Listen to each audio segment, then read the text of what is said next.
Why are all the terrorists Muslim? Oh, all right. What was that question? All right. So the question is, why are all the terrorists Muslims? So that's a misconception, that's a stereotype people may have about Islam, about Muslims, about extremism. So the simple answer is this: terrorism is an act. It can be done with a person of any faith or no faith. Islam does not have a monopoly on it. Really important. You know, I'm from Chicago. In Highland Park in Chicago, 4th of July, there was a mass shooting that took place, taking the life of 6 or 7 individuals and many other casualties. I say that was an act of terrorism done not by a Muslim. And I would say that the January 6th, what happened last year or 2 years ago, according to many, that was also an act of terrorism. Not a single Muslim was involved in it. Number 3, there was a study by the FBI, a 25-year study. They found out that in the USA, 94% of the acts of terrorism, they are done by someone from a non-Islamic faith. So it's a misconception that people, they say, okay, fine, not every Muslim is a terrorist, but every terrorist is a Muslim.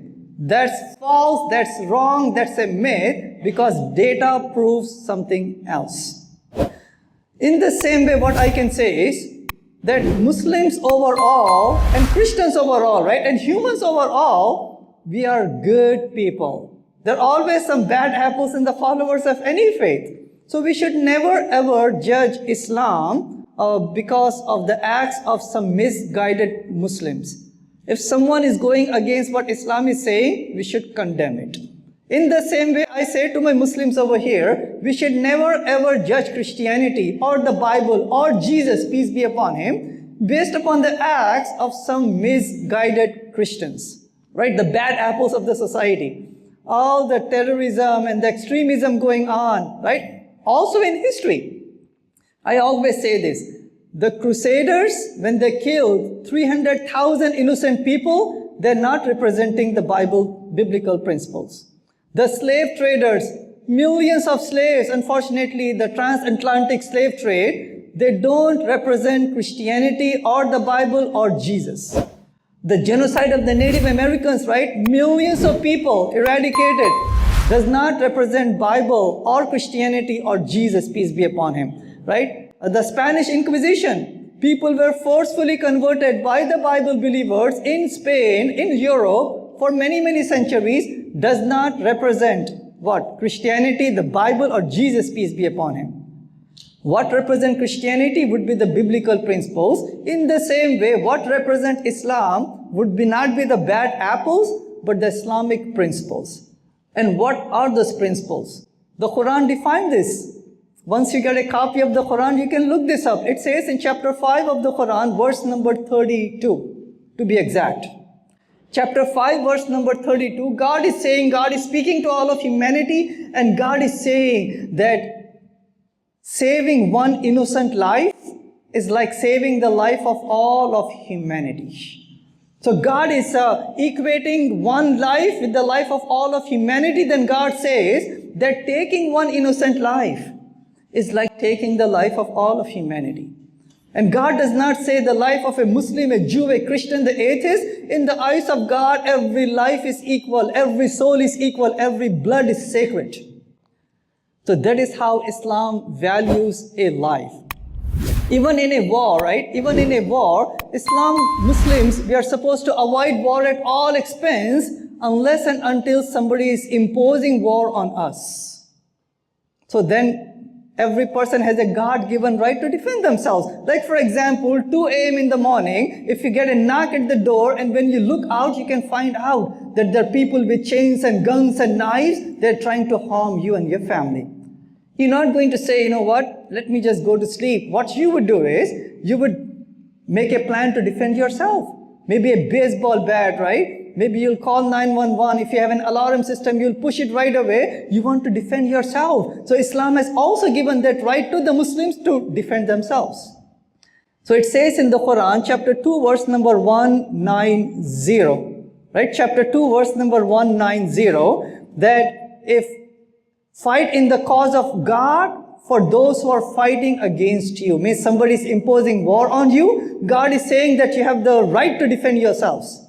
But then God goes one step further. God says that even in that self-defense, do not go to extreme, because God does not love the extremist. That is Quran.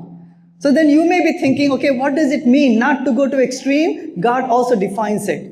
So Muhammad, peace be upon him, during one of his battles, he found out that one of the women, she was killed. He became really angry. He called his the Muslim soldiers and he told them that even in a war, do not kill women and children. That means do not touch, harm or kill non-combatants. To such a degree that Islam is so careful about avoiding any harm to the non-combatants. So there is no such thing as carpet bombing in Islam. There is no such thing as Hiroshima, Nagasaki in Islam. Even if the enemy harms your civilian population, Islam does not give the Muslim the right to harm or kill the innocent civilians of the enemy forces. That's how careful Islam is. So if some people, out of their own shortcomings and lack of knowledge and emotions, if they are harming other people, we have to condemn it and not Islam. So if anyone who would like to know what Islam is, Fox News and fake news would not be the source, unfortunately. I would recommend them really highly to pick up a copy of the Quran that defines about the ethics of war, that also defines how we should deal with each other. So when we look into the Quran, we can find out that it is built upon morality and justice, right? And unity of humanity and solutions for humanity. And that is going to give us the lasting peace. So the question that people may have is wrong. Not every Muslim is a terrorist. I'm a Muslim, living in peace and harmony with my neighbors. He is a Muslim, right? One of the credible Muslims. The Muslims are out there. There are many physicians over here in the USA, 35,000 plus physicians, Muslims. They have 150 plus free clinics benefiting humanity. So these are all the Muslims, alhamdulillah, as we say, that who are there as a force of goodness, ambassadors of peace in this society. So picking up a copy of the Quran, reading it for your own sake, for your own education, would be the best way to dispel not only that misconception, but any misconception anyone may have about Islam.